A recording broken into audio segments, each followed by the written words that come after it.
of the city is pretty inhospitable to wildlife. The constant traffic, machinery, and lack of natural spaces seem to drive most native species out. But even here, there are signs of life. Mice have been living among humans throughout history, since the time of the last ice age. Is there something that sets these human-loving rodents apart from their backcountry relatives? When I first moved to St. Paul, our dog caught a series of things in the yard, including a shrew. Wow, I cannot believe that there are shrews in our backyard in the middle of busy St. Paul.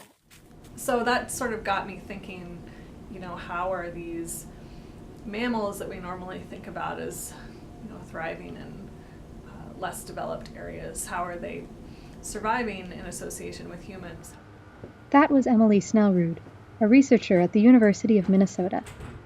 Emily wondered whether rodents living in the big city had to be more intelligent to survive.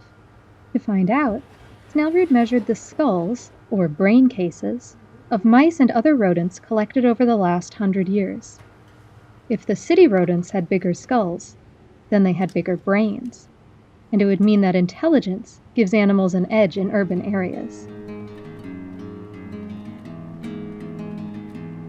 Sure enough, Snellrud discovered that the skulls of urban species were significantly larger than those of rural ones. What we think probably happened was that initially, maybe sort of 150, 200 years or so ago, as human presence started to increase and development started to increase in the state, it favored individuals that had relatively larger brains and hence relatively larger brain cases. Probably because those individuals are better able to learn sort of new ways to feed and new environments, or learn to avoid humans, or just learn how to survive in this completely new situation. But when she looked at the data more closely, Snellrud found something unexpected.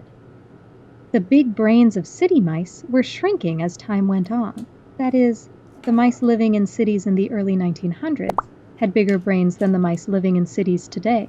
And you think about the rate of environmental change.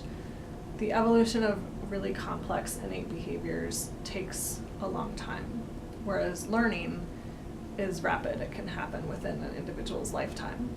Snellrud found another surprise in her data, this time for rural rodent brains. As time went on, rural mice were being born with larger and larger brains. So when we first saw those patterns, it was so unexpected that I guess the first thing was just to double check that, yes, this is actually what's going on in the data set. When she went back into the university collections to check, she found that every rural meat-eating or insect-eating species was getting smarter. So what we think might be going on in the rural areas is, as humans are converting natural areas into agricultural areas or areas that are logged, it's forcing these carnivores and these insect-feeding species to go over even wider areas in order to find enough food. Snellrud's findings hint that humans have a profound impact on animal evolution, even in areas where humans and animals don't directly interact with one another. These mice are showing us that it takes a big brain to deal with big new challenges.